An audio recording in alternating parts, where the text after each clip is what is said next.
Bonjour, bienvenue sur cette nouvelle vidéo. Aujourd'hui, le sujet est les pourcentages. Avant de commencer, je vous recommande fortement de voir la vidéo sur les fractions équivalentes pour avoir une meilleure idée des liens qu'on va faire aujourd'hui. Alors sans plus tarder, commençons. Qu'est-ce qu'un pourcentage? Donc un pourcentage est simplement une notation simplifiée d'une fraction sur 100 pour nous donner une meilleure idée au sujet d'une situation. Par exemple, on dit qu'une personne sur deux aime les mathématiques.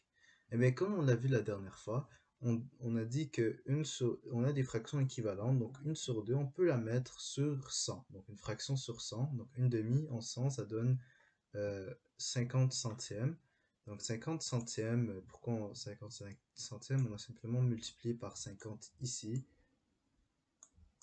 Et on a multiplié par 50 au numérateur également. Donc ça donne 50 centièmes.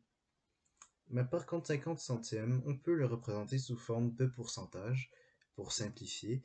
Alors ça donne 50%, donc 50 sur 100. Voilà, donc on l'écrit comme ça.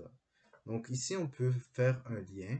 Vu que c'est toute une seule égalité, je ne sais pas si vous avez remarqué, mais c'est une égalité, eh bien, on peut faire le lien suivant, qui est que une demi est égale à 50%. Donc il y a des fractions qui n'ont pas besoin d'être sur 100 et on peut dire que directement, ils sont égales à un certain pourcentage. Donc on dit qu'on utilise les pourcentages pour donner une meilleure idée au sujet d'une situation. Donc ici on a dit qu'une personne sur deux aime les mathématiques. Mais on ne sait toujours pas combien de personnes aiment les mathématiques. Mais maintenant on le sait, c'est 50 car c'est 50 personnes sur 100.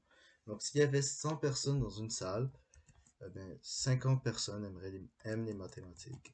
50 personnes euh, aiment les mathématiques. Ou plutôt aimeraient. Voilà. Donc, ça c'est pour le pourcentage. Mais aussi le pourcentage, il y a également un lien avec un nombre décimaux, car vu que c'est une fraction, eh bien on peut le diviser, numérateur et dénominateur, comme on l'a vu dans la vidéo sur les fractions équivalentes. Donc 50 divisé par 100, c'est la même chose que 1 divisé par, ça va donner le même résultat que 1 divisé par 2, qui est 5 dixièmes. Et on peut dire que 5 dixièmes, c'est égal à, que c'est égal à 50%. Donc ça c'est le lien entre le pourcentage et les décimaux. Maintenant qu'on a fait le lien entre les pourcentages décimaux et fractions, nous pouvons tester notre compréhension. Donc comme d'habitude, pour ce segment, je vous conseille de mettre pause à la vidéo et de faire l'exercice suivant et ensuite recommencer la vidéo et vous allez voir le corriger dans quelques instants. Donc on fait pause. Et quand on enlève la pause, il y a la solution. Donc voilà. Alors regardons cela ensemble.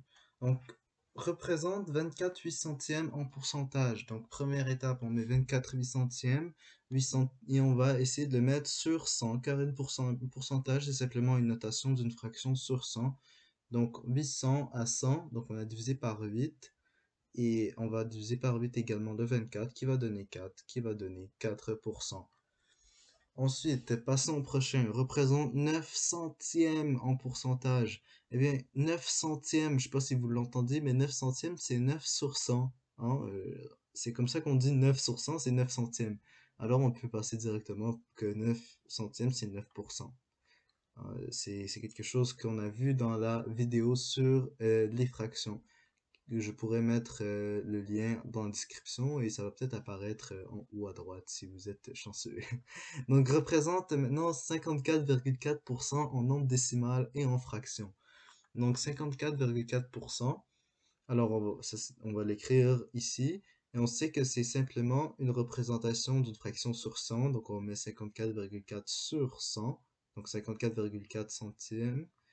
Et ensuite, pour arriver en décimale, il faut simplement diviser. Donc, comme on a vu ici, hein, le simple lien entre les décimaux et le pourcentage, c'est que vu que le pourcentage est une fraction, ben une fraction c'est une division, comme on a vu avec les fractions équivalentes.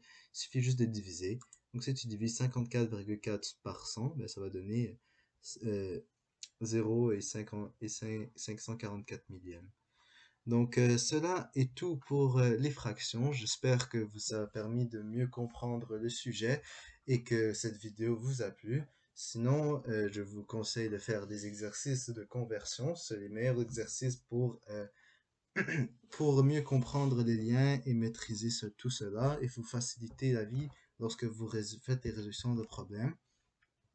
Alors, donc je vous souhaite du succès dans vos études et une bonne journée. À la prochaine!